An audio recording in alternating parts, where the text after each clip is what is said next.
Muito bem, então vamos, né, iniciar aqui a leitura do livro Entendimento, Amor e Respeito no Casamento, do irmão Gordon Rey Roy, se não me engano é Gordon esse G aí, o nome dele, tá bom? Então, vamos iniciar essa leitura.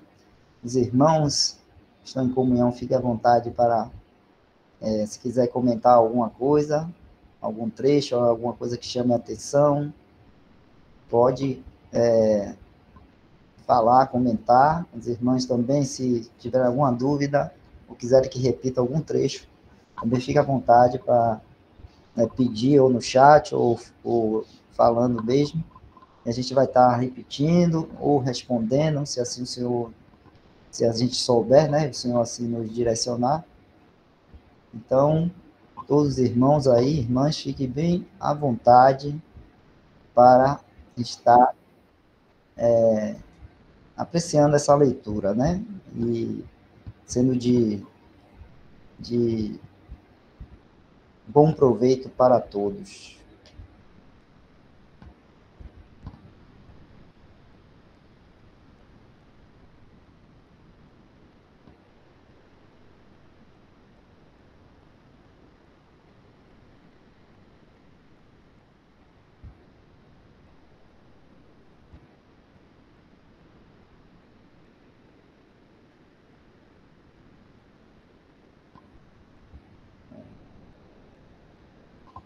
O segredo de um casamento feliz. É melhor serem dois do que um.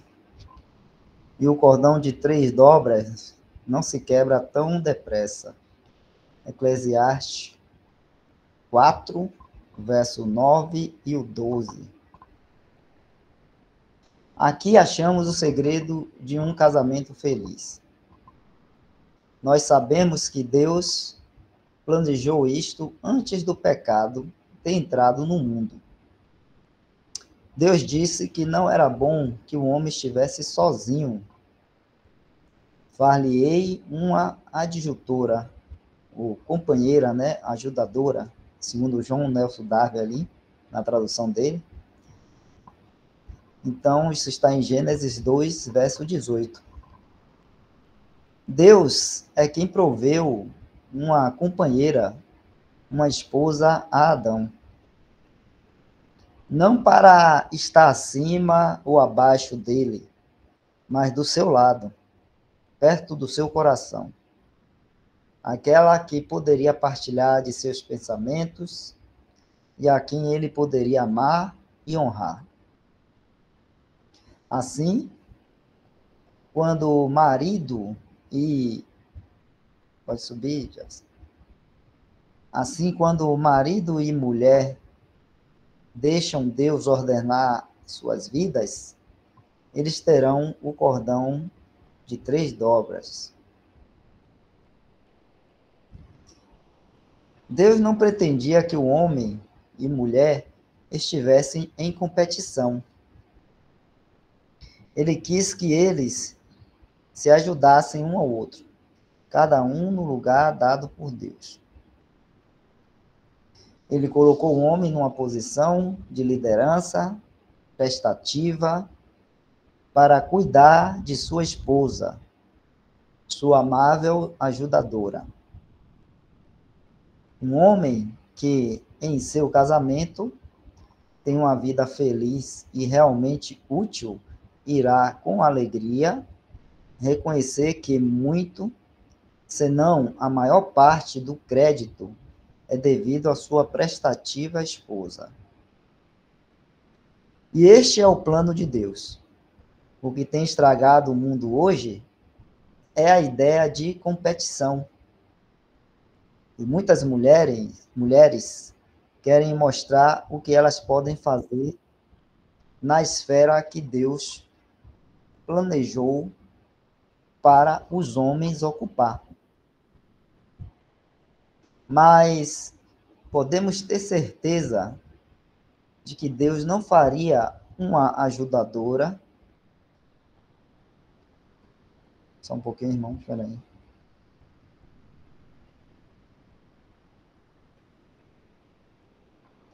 Mas podemos ter certeza de que Deus não faria uma ajudadora para Adão que fosse inferior a ele. Mas se ela fosse competir com ele, na liderança designada a ele, então ela não estaria sendo uma ajudadora para ele. Eles sempre estariam lutando um contra o outro, para ver quem ficaria por cima, ao invés de aproveitarem juntos o amável relacionamento que Deus planejou.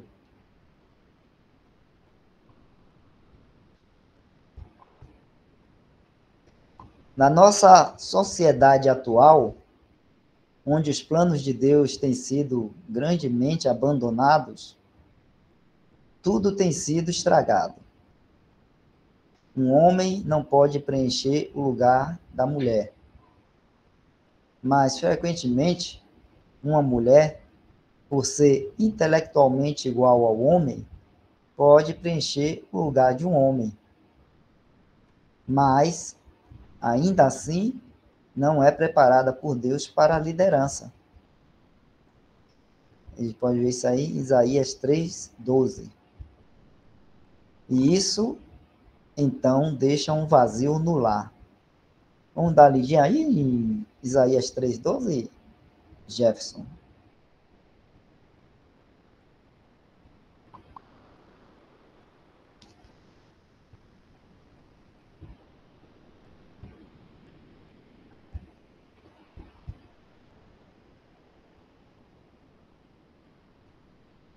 Os opressores do meu povo são crianças e mulheres, estão à testa do seu governo. Ah, povo meu, os que te guiam te enganam e destrói o caminho das tuas veredas.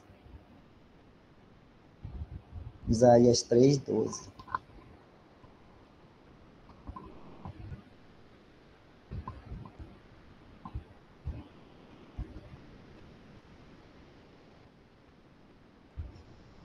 Então, repetindo, né? Mas ainda assim não é preparada por Deus para a liderança. Isso falando das mulheres, né? E isso então deixa um vazio no lar. O lar assim não funciona como deveria, porque o homem não pode preencher o lugar de uma mulher e mãe no lar.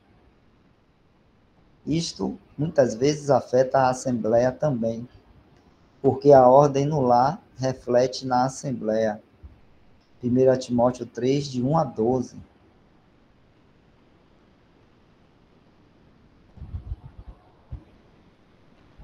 1 Timóteo 3, de 1 a 12. Jefferson, vamos ler?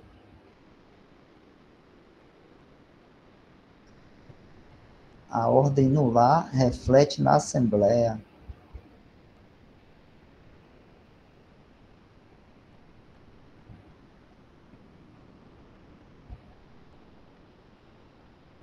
Esta é uma palavra fiel. Se alguém deseja o episcopado, excelente obra deseja. Convém, pois, que o bispo seja irrepreensível, marido de uma mulher, vigilante, sóbrio, honesto, hospitaleiro, apto para ensinar, não dado ao vinho, não espancador, não cobiçoso de torpe ganância, mas moderado, não contencioso, não avarento, que governe bem a sua própria casa, tendo seus filhos em sujeição com toda a modéstia. Porque se alguém não sabe governar a sua própria casa, terá cuidado da igreja de Deus? Não neófito, para que, ensoberbecendo-se, não caia na condenação do diabo. Convém também que tenha bom testemunho dos que estão de fora, para que não caia em afronta e no laço do diabo. Da mesma sorte, os diáconos sejam honestos, não de língua dobre, não dados a muito vinho, não cobiçosos de torpe ganância, guardando o mistério da fé em uma pura consciência. E também estes sejam primeiros provados, depois sirvam, se forem irrepreensíveis, Da mesma sorte, as mulheres sejam honestas, não maldizentes, sóbrias e fiéis em tudo. Os diáconos sejam maridos de uma mulher e governem bem seus filhos e suas próprias casas.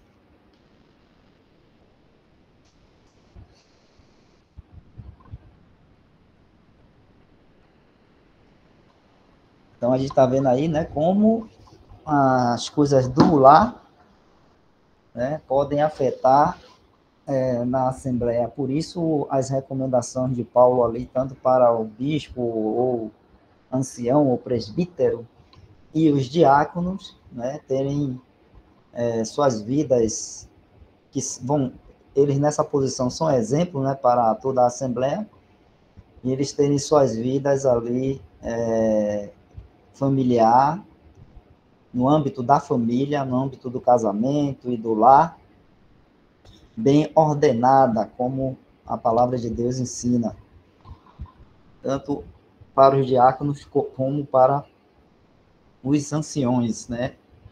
Então, isso está mostrando que isso tem uma influência, né, na Assembleia, né? No estado da Assembleia. Então, quando está falando ali dos diáconos, dos bispos ou presbíteros, anciãos, né, é porque quer dizer que são aqueles que estão tomando posições em que o serviço deles são público, são serviços onde os outros irmãos e irmãs, outros membros da Assembleia vão estar vendo, né? Você vê que, e como vão estar vendo o serviço deles, né?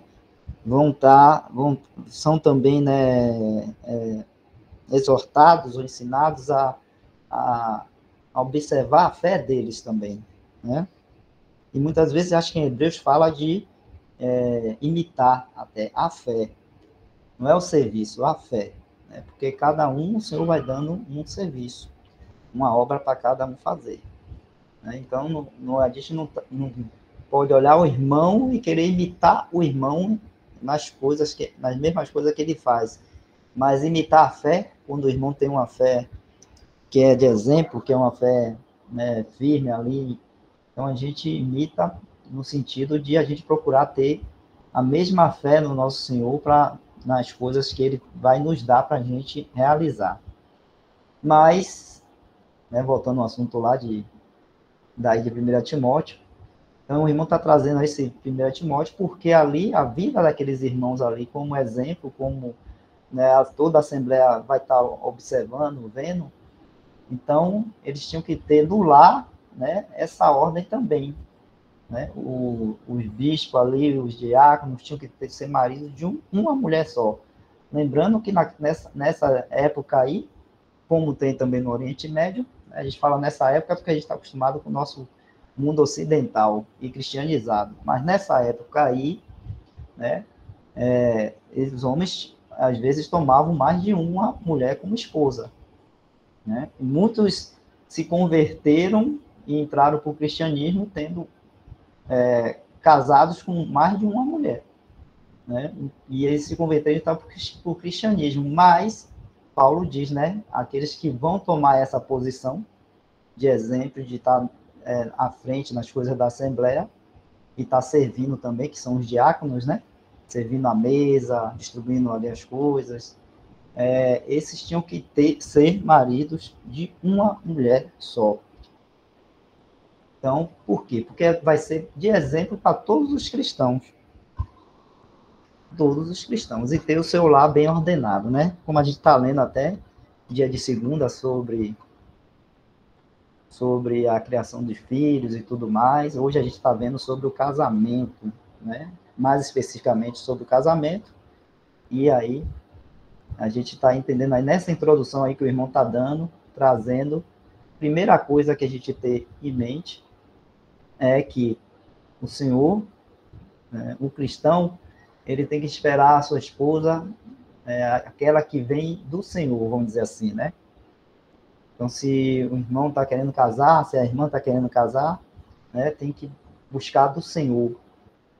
E o Senhor vai realmente, né, se for da vontade dele assim, e realmente né, porque a palavra de Deus fala que não é bom que o homem esteja só, mas se o irmão tem desejo, o irmão tem desejo de casar, então vai primeiro ir ao Senhor e pedir a ele, né, que lhe traga, né, uma esposa ou um esposo para encontrar.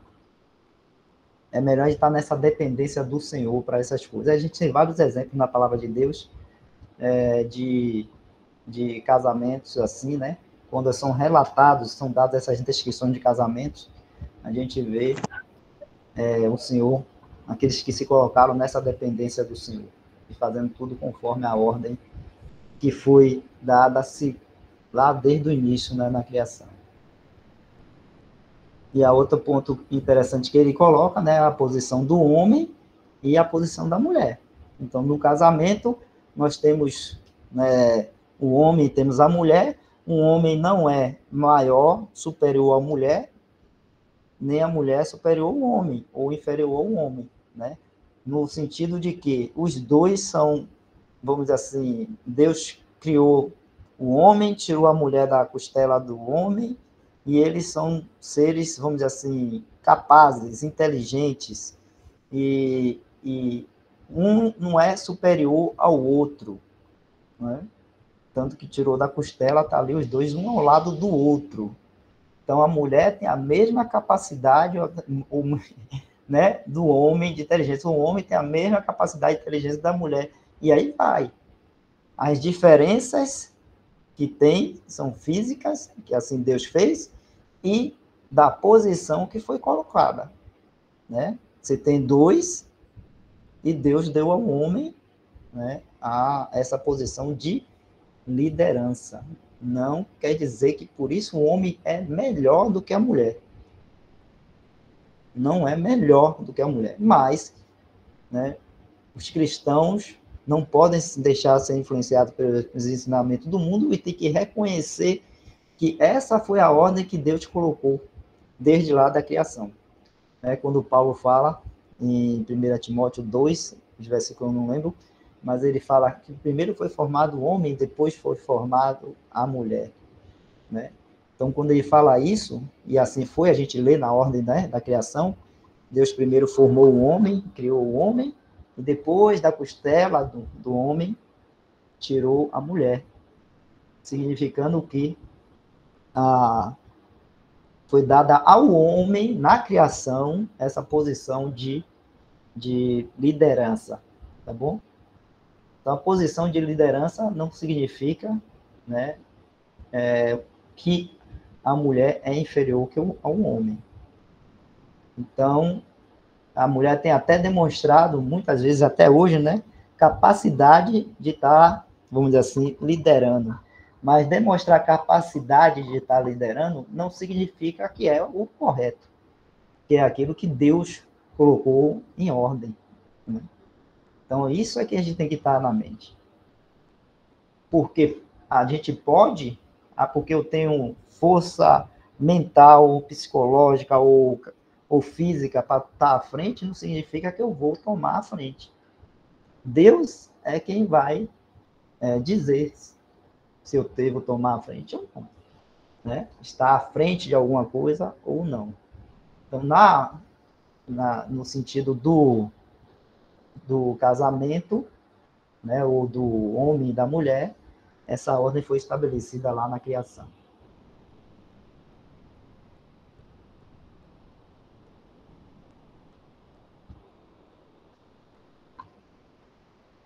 Vamos continuar a leitura.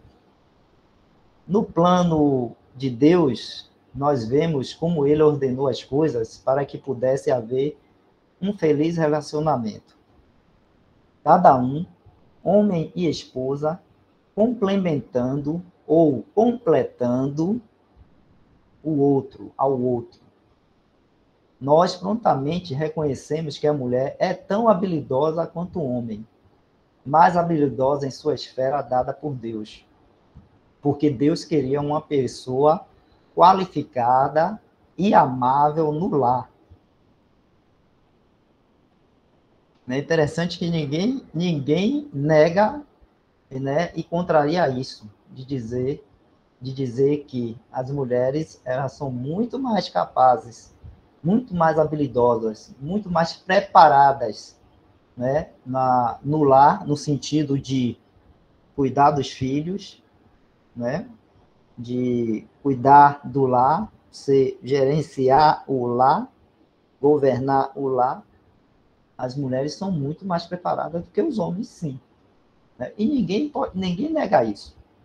Né? Até mesmo hoje em dia, nesse mundo que nós temos aí muito que quer inverter a ordem de Deus e tudo mais, mas eles reconhecem e veem que a mulher tem muito mais preparo para tratar com as coisas do lar, com as crianças e tudo mais do que o homem. Né?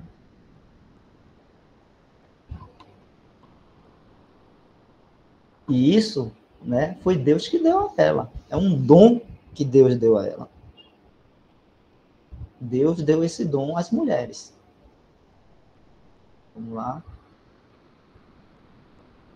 E ele proveu mulheres que são capazes de enfeitar essa posição com prudência e dignidade. Um lugar maravilhoso, um lugar dado por Deus e tão importante.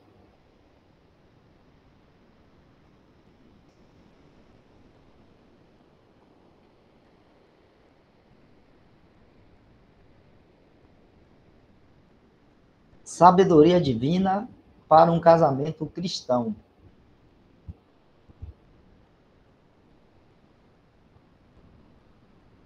É claro que nós esperamos que o mundo seja movido por princípios cristãos.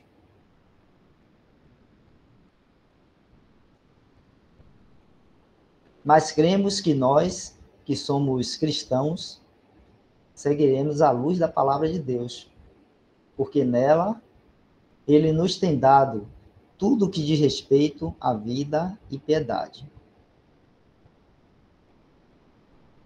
Importante isso, viu, irmãos? Essas 3 linhas aí, desse início desse trecho, porque que eu vejo muito hoje, até no meio cristão mesmo, né? Os cristãos seguindo a sabedoria do mundo nessas questões da família, do casamento, da família e do lar.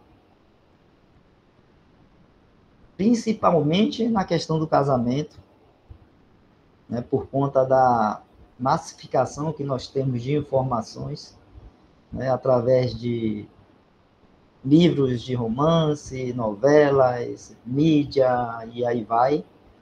Né? É uma massificação, né, de informações, vamos falar assim, mundanas, né, na mente do cristão e da cristandade. E a grande tendência, aí o que eu vejo por aí muito, né, é os cristãos seguindo, né, os pensamentos do mundo nas questões do casamento.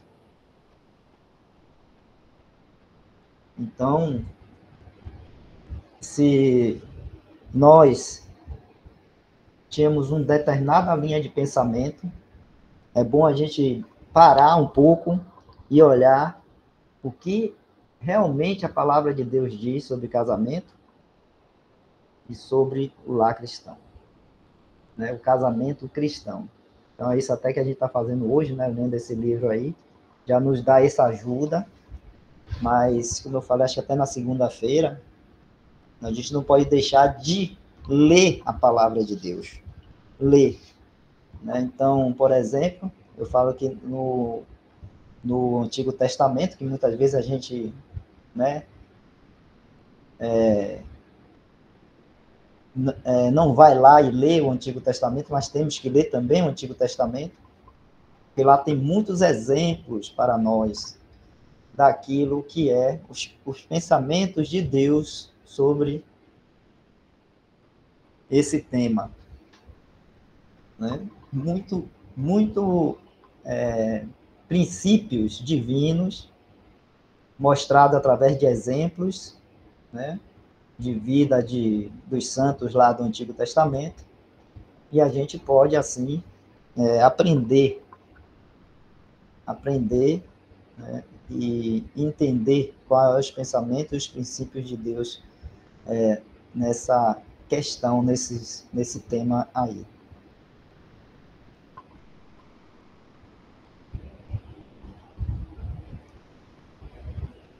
Então, ele nos tem dado tudo que diz respeito à vida e piedade, isso está em 2 Pedro 1:3. A sabedoria de Deus está muito além da sabedoria dos homens, porque vem daquele em quem vivemos e nos movemos e existimos. Atos 17:28. Ele planejou que o homem e a mulher ocupassem seus respectivos lugares em sua criação, porque seu prazer estava com os filhos dos homens. Provérbios 8:31. Percebam que, quando o irmão está trazendo esse assunto, a primeira coisa que ele está fazendo, porque é uma coisa importante, uma coisa que, vamos dizer assim, muito relevante até para os nossos dias hoje, a primeira coisa que ele está trazendo, né, é estabelecer, segundo a palavra de Deus, qual é o lugar do homem e o lugar da mulher. Então, se há confusão nisso, né, do lugar do homem, do que qual é a posição do homem no casamento, qual é a posição da mulher no casamento, qual deve ser a ação do homem, as atitudes do homem no casamento, qual deve ser as ações da mulher, as atitudes da mulher no casamento. Né? A confusão de hoje com relação a essas coisas, né, é que tem feito com que muitos e muitos casamentos não dê certo. Muitos e muitos casamentos não dê certo, e quando eu estou falando muitos e muitos casamentos não dê certo, estou falando de casamentos cristãos, no meio cristão, não estou falando nem no mundo, daqueles que não são cristãos. Muitos e muitos casamentos não dando certo no meio cristão, porque há confusão com relação a essa posição da mulher, a posição do homem, né, o que é da mulher, o que é para o homem, e aí vai. Há muita confusão. Muito por conta, né, da influência do mundo, dos pensamentos do mundo. O irmão José Nilton levantou a mão.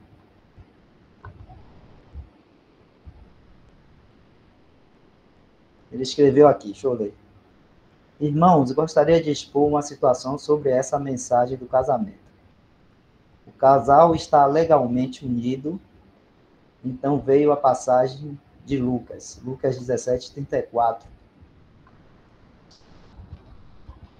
Considerando o paralelo constante em 1 Tessalonicenses 4, 16, 17, pois ainda na denominação ouvia a interpretação dita que, apesar de serem crentes e cristãos, será levado o que tem mais luz de pureza no coração.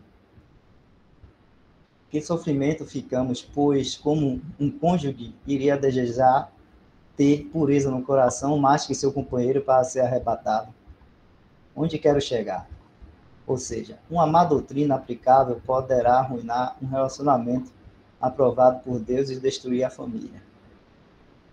O que é que fala lá em Lucas 17:34? Digo-vos que naquela noite estarão dois numa cama, um será tomado e outro será deixado. E aí, 1 Tessalonicenses 4, 16, 17, fala do arrebatamento, é isso, né? Então, o que eu entendi, irmãos, é que eles usam esses dois textos aí, né? Principalmente o de Lucas 17:34, para colocar na situação do casal e de que no arrebatamento, né, aqueles do casal que tiver mais pureza de coração, é isso que você está entendendo assim, né? Seria arrebatado, o outro não. Então, a gente sabe que o arrebatamento, vamos dizer assim, uma pessoa para ser arrebatada, que o arrebatamento é quando o Senhor vem para levar a sua igreja, ou seja, os verdadeiros cristãos, não é questão de quem é mais puro ou menos puro, né? É a questão de quem crê no Senhor Jesus Cristo, quem está salvo, né? Quem está salvo. Então, a gente pode ter um casal, porque como eu estava falando quando a gente estava falando sobre a questão dos pais, criação de pai, dos filhos, né, pelos pais, eu já falei assim, né? Deus não tem netos, nem tem, né? Ele também não é, vamos dizer assim, tem noras e como é mesmo, e genros, né? Não, ele tem filhos. Então, um casal, se um é cristão e o outro não, no arrebatamento só vai subir o cristão verdadeiro. O que não é cristão vai ficar, né? Porque casamento é coisa daqui dessa vida, desse mundo. Então, se os dois são cristãos, os dois vão. Se nenhum dos dois é cristão, os dois vão ficar, né? Vamos falar assim. Mas se um é e o outro não é, só vai um. Agora, essa passagem de Lucas, que foi, né, que é Lucas 17:34, né, a gente tem sempre que lembrar que, né, aí não está falando do arrebatamento. Aí não está falando do arrebatamento. Então, aí está falando já lá na tribulação, né? Quando estará vindo os grandes juízos sobre o povo de Israel, este mundo, e quando fala ali um será levado e o outro não, né? É que um vai morrer, o outro vai ficar vivo, vai entrar no milênio, né? E aí, quem é que vai morrer e não vai ser levado e vai ficar para entrar no milênio? Né? Os que forem realmente crerem no Messias, no Senhor Jesus Cristo como Messias, esses vão ficar ou vão entrar no milênio. E os que não creem, né, será levado ou vão ser mortos naqueles juízos todos que vão acontecer ali durante aquele período. Lembrando sempre que os evangelhos ainda é na dispensação, né, do Antigo Testamento ou na dispensação da lei. Não é ainda a igreja. A igreja só começa, ou a dispensação da graça, como os irmãos gostam de colocar assim, né? Ou o início da igreja é em Atos 2, né? A partir ali do Pentecoste, ali começa a igreja. Aí depois que começa ali a igreja, aí depois vem, então, as doutrinas para a igreja, as revelações para a igreja, e uma das revelações foi a vinda do Senhor para levar a sua igreja o arrebatamento. Um acontecimento que ocorrerá antes da tribulação, antes dos 7 anos de tribulação. A igreja não passa pela tribulação, pela ira de Deus que virá sobre este mundo. Bom? Então é isso. É essa falta de conhecimento das coisas da palavra de Deus que leva a esses entendimentos assim, errado, como o irmão colocou aí, né? É uma má doutrina. E pode realmente arruinar o relacionamento no sentido de que se um ou outro, né, tem um sentimento de ser melhor cristão do que o outro, já está errando, né? As epístolas nunca ensinam isso, os apóstolos nunca nos ensinam a gente nos sentirmos superior do que o outro. Então, um se achar mais puro, e por isso, na hora do arrebatamento, ele vai, e o outro vai ficar, achar alguma coisa dessa. Não tem nem cabimento. Então, se é um casal cristão, a fé é individual. Se os dois são cristãos verdadeiros, os dois vão subir. Se um não é cristão verdadeiro, só está professando da boca para fora, mas no coração não crê realmente em Jesus Cristo, não está salvo ainda, Aí sim, ele vai ficar e o Senhor Jesus vai levar aqueles que é a igreja dele, que são formada por cristãos verdadeiros. Aqueles que são selados pelo Espírito Santo de Deus.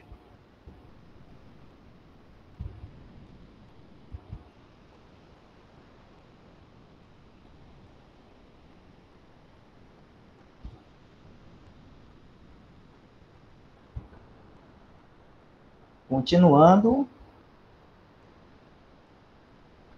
Deixa eu voltar um pouquinho, Jefferson. Ele planejou que o homem e a mulher ocupassem seus respectivos lugares em sua criação, porque seu prazer estava com os filhos dos homens. Provérbios 8:31. Se seguirmos a palavra de Deus, encontraremos o caminho feliz. Provérbios 3:17. Deus está mais preocupado com a salvação da nossa alma e a grande custo para si mesmo tem provido para isto. Mas ele está preocupado também com tudo que diz respeito à nossa vida. Então, isso é interessante, né? Primeiro, a grande preocupação, o primeiro ponto de Deus estar preocupado com o homem é que ele seja salvo. Deus quer que todos sejam salvos, que todo homem se salve, creia no Senhor Jesus Cristo e seja salvo. Isso que Deus quer, né? Então, é a prioridade aí, por isso ele enviou o filho dele, o Senhor Jesus, seu filho, ele enviou para fazer essa obra de salvação. E hoje todos que creem assim nesse evangelho da graça, na obra do Senhor Jesus Cristo, crê no Senhor Jesus, pode ser salvo. Mas o Senhor também, né, ele tem nos dado tudo que é de respeito à nossa vida. Que vida? A vida aqui, que nós vivemos aqui na Terra, aqui no mundo. Né, no nosso dia a dia, no trabalho, estudo, escola, família, lar, casamento, criação de filhos, tudo que diz respeito a essa vida aqui, Deus também, ele tem nos dado tudo o que é necessário para a gente ter uma vida, vamos dizer assim, uma boa vida, que é uma vida de piedade, uma vida em que a gente vai fazendo, se ocupando com essas coisas, mas em submissão, em dependência dele. E o que significa isso? Fazendo as coisas conforme a vontade dele, o pensamento dele. E uma das coisas que é vontade dele e que Deus abençoa é o casamento, né? A gente sabe disso. Foi lido aí antes. Então, tem umas doutrinas aí, uma má doutrina aí que fica proibindo o casamento, ou proibindo, né, o homem poder tomar uma mulher como esposa, ou a mulher tomar ter um marido, ter um esposo. Isso é má doutrina que faz isso, né? Que proíbe isso. Isso a gente vê lá, se não me engano, em Colossenses, Paulo fala sobre isso, né? Deixa eu abrir aqui para a gente ver. Isso é uma má doutrina. Então, Deus, no relação a esse tema aí, ele vai prover. Então, se o homem ele quer ter uma esposa e ele faz isso na dependência do Senhor, pedindo ao Senhor que dê uma esposa a ele, ou a mulher quer ter um esposo e faz isso na dependência do Senhor, né, buscando nele esse esposo, então Deus vai providenciar, sim, né? Deus vai providenciar. Ele fala que não quer que o homem esteja só. E Colossenses.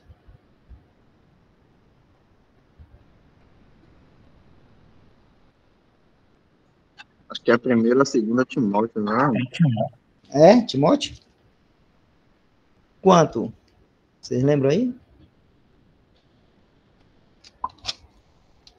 Estou tentando abrir aqui, peraí.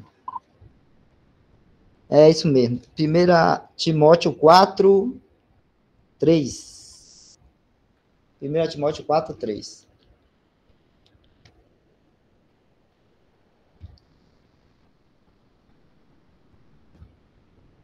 2 e 3, deixa eu ler aí, né? Pela hipocrisia de homens que falam mentiras, tendo cauterizado a sua própria consciência, proibindo o casamento e ordenando a abstinência dos manjares que Deus criou para os fiéis e para os que conhecem a verdade, a fim de usarem deles com ações de graça. Então a gente vê aí esses homens aí, né, que falam mentiras, cauterizaram a consciência, proibindo o casamento, né? E nós conhecemos e sabemos, né? Conhecemos esses homens, sabemos que sistema é esse religioso que faz isso, e aí vai, tá bom? Tem uns sistemas religiosos também, né, de homens, que não proíbem, mas querem tomar o lugar de Deus e determinar quem vai casar com quem. Né? Aí é outra, vamos dizer assim, outra loucura, né? No sentido de que quer tomar o lugar de Deus e quer determinar quem vai casar com quem. Né? Então, isso aí é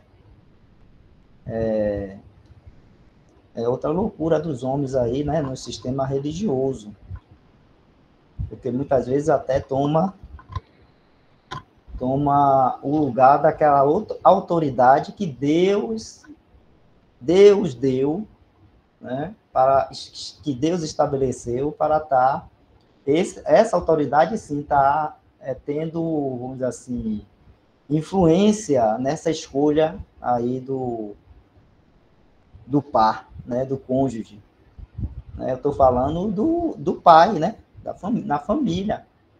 Né? Então, se tem alguém que Deus deu autoridade para ter uma influência na escolha do cônjuge, esse é o pai, né, que é o cabeça do lar.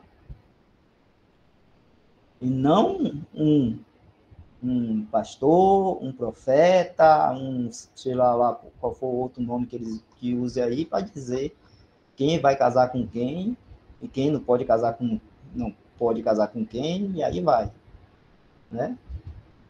Então, a gente vê que o homem faz o quê? Tira a autoridade que Deus estabeleceu e coloca a outra que ele mesmo criou, desonrando o nome de Deus, o nome do nosso Deus. Toda vez que tiramos a autoridade estabelecida por Deus, ou a autoridade que ele mesmo estabeleceu para estar orientando e dirigindo, e a gente tira e nos colocamos nós mesmos ou uma outra pessoa para estar tomando esse lugar, isso é desonra e é desobediência à ordem que Deus colocou. Tá bom? Então, no casamento tem isso. Aqueles que proíbem, né, nos sistemas religiosos aí, e aqueles que também querem determinar quem vai casar com quem. Então, tá errado também. Né?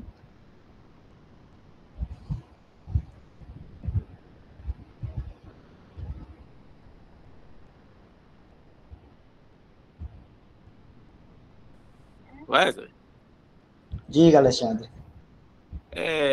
dentro desse assunto ainda aí da proibição do casamento, qual o melhor entendimento quando a gente lê lá 1 Coríntios 7, né, onde Paulo fala sobre o casamento, né, e ele defende ali, né, que seria bom, né, a pessoa permanecer sozinho, e em contrapartida a Gênesis, onde a gente está vendo aí que Deus viu que não era bom o homem estar só. Qual é a melhor compreensão dessas duas passagens, onde o apóstolo Paulo defende, né, a pessoa só e ter aquele tempo todo para dedicar-se a Deus? Claro que partindo da pessoa, né? De ele sentir de Deus que ele não deve casar e dedicar o tempo integral às coisas do Senhor. Qual o melhor entendimento aí,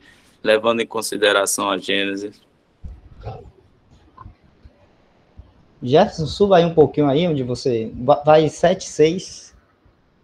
Então, 1 Coríntios 7:6 diz assim, primeiro Paulo orienta ali sobre a questão do casamento, né? E aí depois ele fala assim, digo, porém, isto como que por permissão e não por mandamento. Então, a gente vê aí que o que ele está falando não é mandamento, é uma permissão, ele tá falando, ele vai falar sobre algo, né, que ele, como um homem espiritual e que, né, tem recebido de Deus, né, princípios espirituais para a igreja, para ensinar a igreja e para a igreja assim seguir, né? Então ele fala isso, digo porém isto como que por, ele fala até 2 vezes isso nesse capítulo aí, né? Digo porém isto como que por permissão e não por mandamento, porque quereria que todos os homens fossem como eu mesmo. Então Paulo era solteiro no sentido que provavelmente ele era viúvo, né? Deve ter casado, depois ficou viúvo, então estava agora solteiro. O provável, porque eu falo provável, porque Paulo era judeu, né? E judeus geralmente eles não ficam assim solteiros, eles não têm esse negócio de celibato, como tem nas coisas, não. Eles casam, vão criar famílias e tudo mais. Talvez Paulo, né, tivesse casado e depois, agora, nessa época aí, fosse viúvo. Ou, então, ele não casou, né? Mas ninguém sabe. O que sabe é que o estado dele ali, naquele momento, era de solteiro. Então, porque quereria que todos os homens fossem como eu mesmo, mas cada um tem de Deus o seu próprio dom. Um de uma maneira, outro de outra. E o que Paulo está, quando a gente lê aí tudo, a gente vai ver que o que Paulo está colocando é que existe essa questão de o homem se dedicar às coisas do Senhor. Como ele entende que ele pode se dedicar às coisas do Senhor? A melhor maneira, segundo o princípio de Paulo, né, seria o homem não ter nada que vamos dizer assim, que restringisse, vamos dizer assim, a pessoa se dedicar totalmente às coisas do Senhor. Se assim a pessoa quiser se dedicar totalmente, integralmente nas coisas do Senhor. Por quê? No sentido, isso nas coisas, na obra do Senhor, né? No caso de Paulo, que era um missionário, vamos dizer assim, viajava, visitava as assembleias, visitava irmãos, viajando o tempo todo, sem ter um local fixo de moradia nem nada. Então, nesse sentido aí. Então, isso é um dom, né? Isso é uma coisa que Deus deu a ele e deu a outros irmãos também, para eles viverem e fazerem assim. Já, por exemplo, o apóstolo Pedro, que ele ficava mais em Jerusalém, ele era casado, tinha seus filhos, sua esposa, e os outros apóstolos todos também. Então, o que Paulo está falando aí é nesse sentido, né, de não casar para ter sua vida totalmente dedicada nessa obra aí.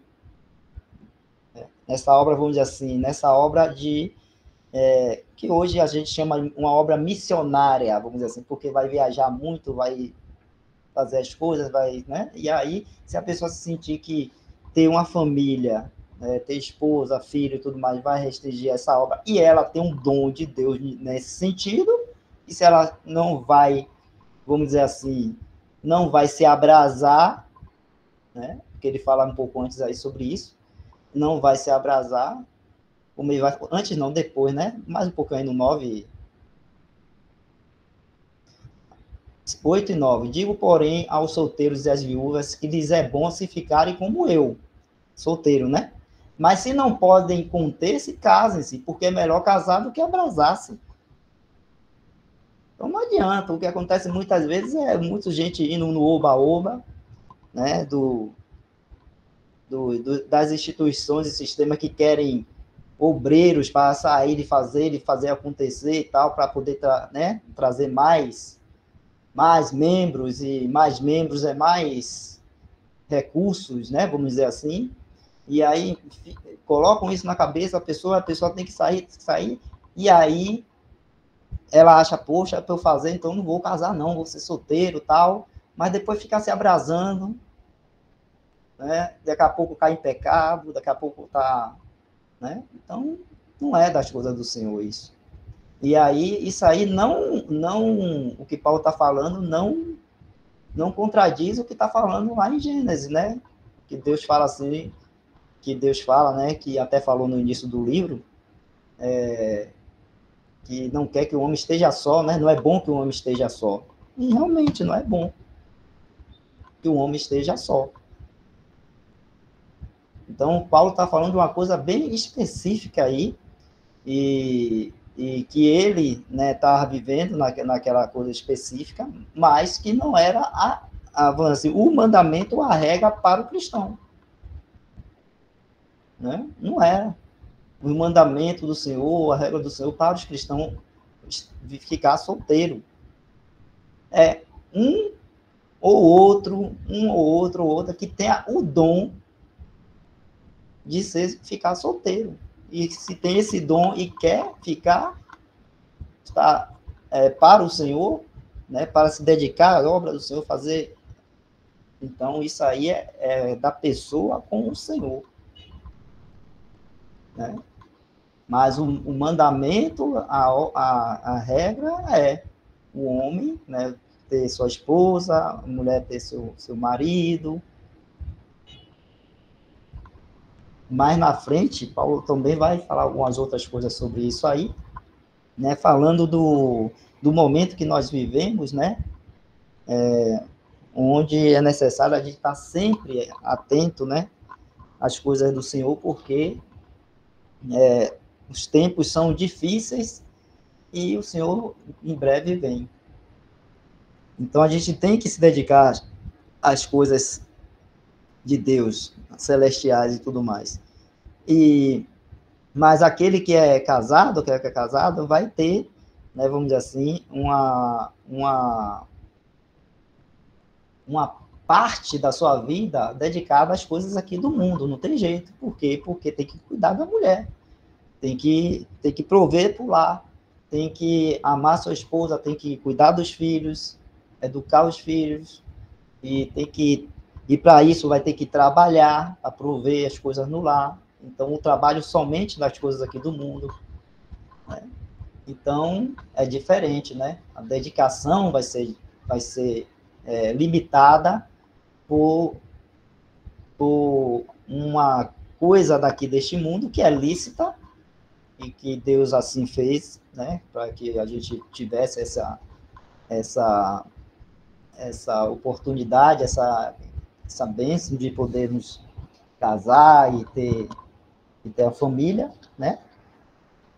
Mas que realmente limita. Agora, você falou de Gênesis, eu li essa semana, foi Provérbios, né? Provérbios, quer ver? Olha o que Provérbio fala, interessante, né? Provérbios, capítulo... É o que eu estava falando com os irmãos no início, né? A gente lê esses escritos dos irmãos aí, mas vamos ler também as escrituras. Porque tem muitos ensinamentos, né, que o Senhor vai falar diretamente ao nosso coração. Capítulo 18, verso 22. 18, verso 22. Olha o que fala aí. O que acha uma mulher, acha uma coisa boa e alcançou a benevolência do Senhor.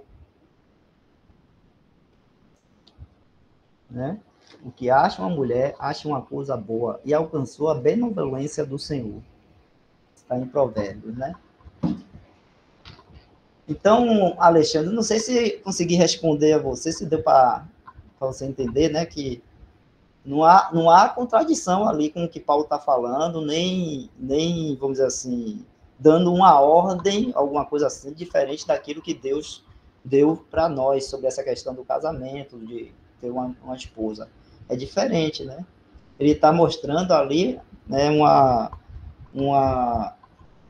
uma direção, vamos dizer assim, não é um mandamento, mas tá dando uma direção para aqueles que querem, né, se dedicar à obra do Senhor, vamos dizer assim, de maneira integral, vamos dizer assim, sem nenhuma limitação com as coisas aqui deste mundo. E porque quando a gente casa, a gente vai estar se ocupando com coisas aqui desse mundo, né? Então, esses que têm esse dom, que Deus está dando esse dom, essa direção, aí Paulo fala que é melhor ser como ele ali, né? Porque ele recebeu do Espírito esse conselho, essa orientação, né? Mas não é um mandamento isso. Não é um mandamento. Tá bom?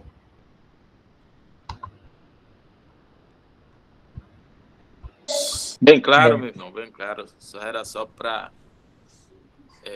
compreender a questão que você tocou bem aí, que era da especificação, né, do chamado, vamos dizer assim, do Senhor para determinada, né, obra. E ali o apóstolo traz, né, que se ele tem a vida dele total dedicada ao Senhor, seria muito melhor, né? Também ele, em relação a esse assunto, Paulo ele traz essa permissão, levando em conta da nossa posição, né?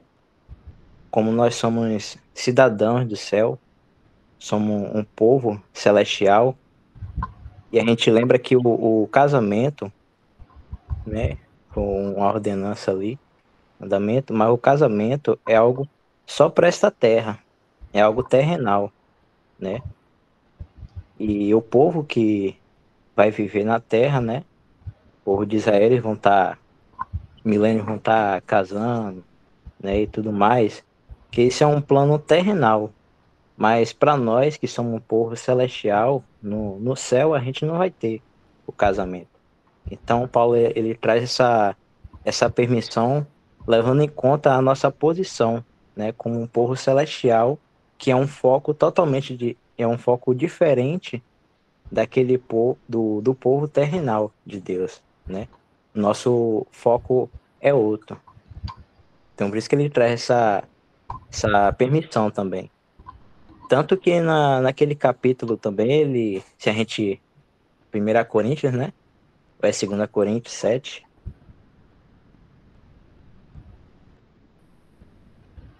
Irmão, puder colocar.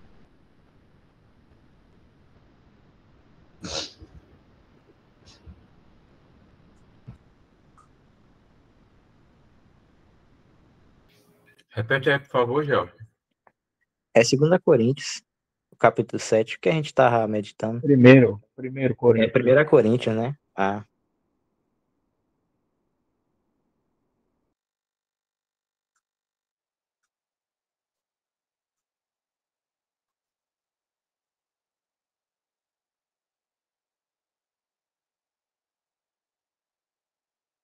É o capítulo 7. É o 6, fala sobre casamento.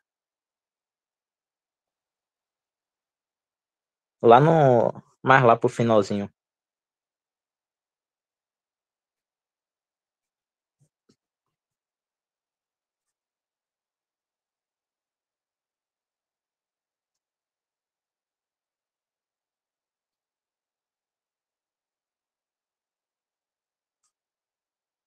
Aí, eu acho que é 29, a partir do 29.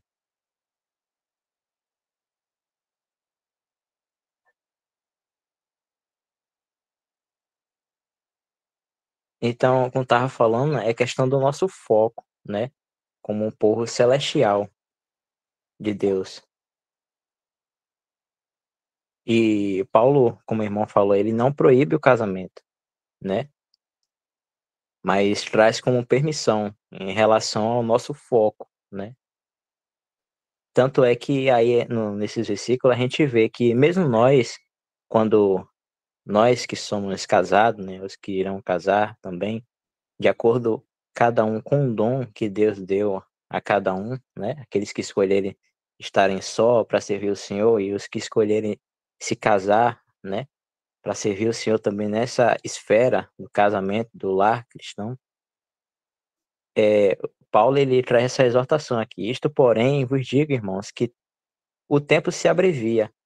O que resta é que também os que têm mulheres sejam como se não as tivessem, e os que choram como se não chorassem, e os que folgam como se não folgassem, e os que compram como se não possuíssem, e os que usam deste mundo como se dele não abundassem, porque a aparência deste mundo passa.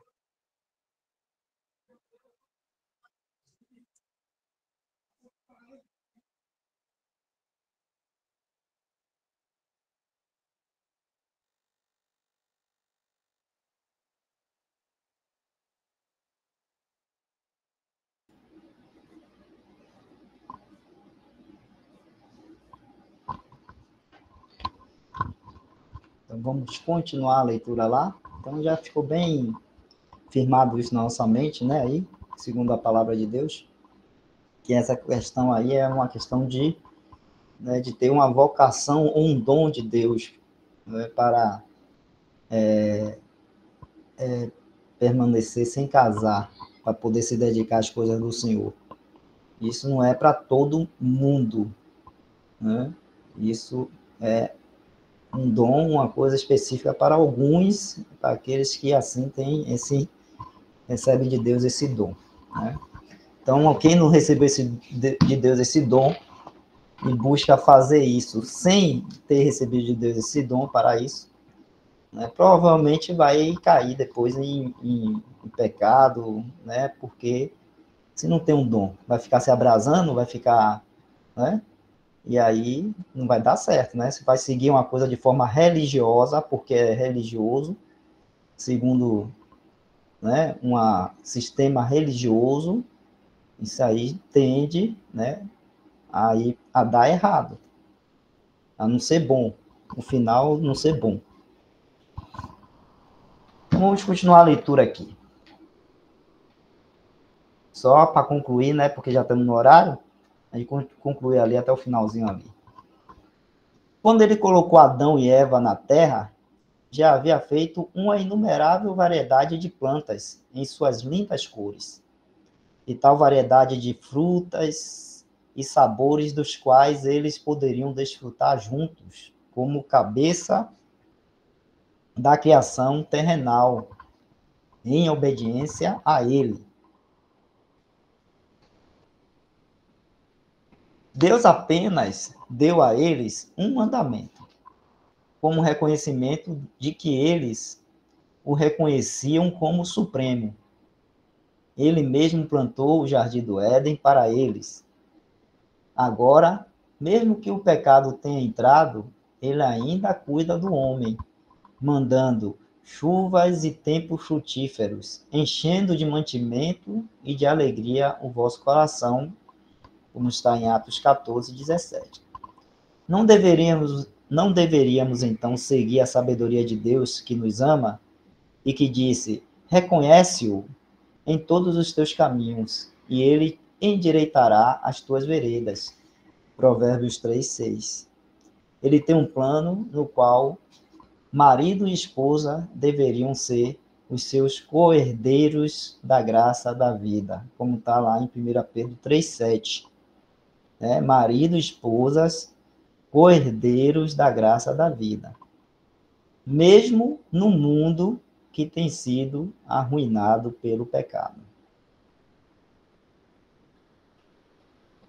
Então, na próxima quinta, né, se o senhor assim permitir, a gente está aqui, a gente vai estar continuando a leitura aí nessa parte egoísmo no casamento. É uma coisa, né, que é bom a gente, né, acompanhar, porque os casamentos hoje em dia, né, e quando eu falo sempre hoje em dia, eu estou falando também porque está acontecendo no meio cristão, viu mesmo?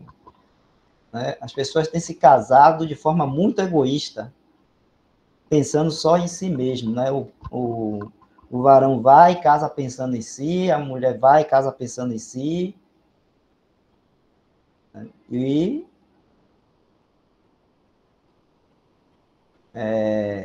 o casamento é você pensar no outro, não em você mesmo, né? Até nesse capítulo aí de 1 Coríntios 7 que a gente leu, é porque a gente não leu lá no início, a partir do verso 1, eu recomendo os irmãos a lerem, aí vocês vão ver ali Paulo falando, né, que o corpo do homem não pertence a ele, pertence à mulher, e o corpo da mulher não pertence a ela, pertence ao homem, ao marido, né, no caso. O corpo do marido não pertence a ele, pertence à sua mulher, o corpo da mulher não pertence a ela, pertence ao seu marido, e aí vai, né? Então, né, o casamento, a gente tem que, vamos dizer, essa palavra vai nos ensinar, e a gente talvez, é bem provável que aí a gente vai ler nesse trecho aí, a gente vai ver que, né, a gente entra pensando no outro. Se você está pensando em si mesmo, já está dando um passo errado, né? Um passo que, se continuar nesse passo, não vai dar certo, né? Vai dar problema, vai ter problemas. Então, pense, né, no outro, em ajudar.